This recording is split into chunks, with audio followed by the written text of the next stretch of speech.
দিনের মধ্যে গোটা পশ্চিমবঙ্গে 1,23,00,000 মহিলা অলরেডি টাকা পেয়ে গেছে।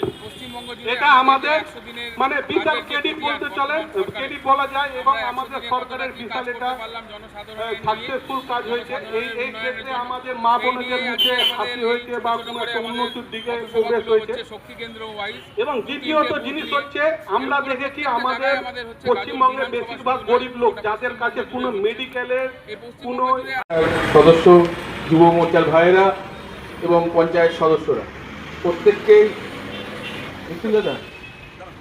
প্রত্যেককেই আমরা অসংখ্য ধন্যবাদ, অভিনন্দন জানাচ্ছি।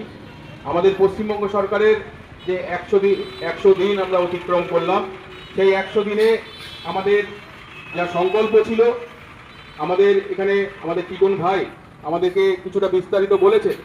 আপনারা জানেন আমরা 100 দিনে যে অতিক্রম করলাম, তার মধ্যে আমরা যে বিগত সরকারের কাজকর্ম দেখেছি, আমরা যে বিগত সরকারগুলো আমরা দেখেছি, বিগত সরকার মানে আমাদের 34 বছরের বাম সরকার দেখেছি।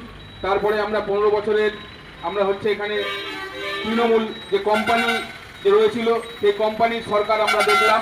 তাতে আমরা কি দেখলাম, যে আমাদের গোটা পশ্চিমবঙ্গ জুড়ে কাটমানি, দাদাগিরি এসবে ভরে গেছিল।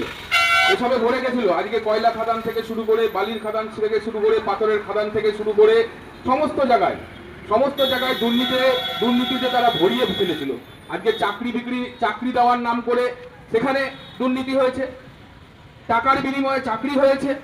আজকে শিক্ষা ক্ষেত্রে দুর্নীতি হয়েছে, শিক্ষায় শিক্ষিত না করে ছেলেদের আজকে তাদের কিভাবে মূর্খ রাখা যায়, কিভাবে আজকে তাদের নেশাগ্রস্ত করা যায়, নেশায় আসক্ত করা যায়, বিগত দিনের সরকারগুলো একটিও পথ তারা খামতি রাখেনি সেগুলো করতে।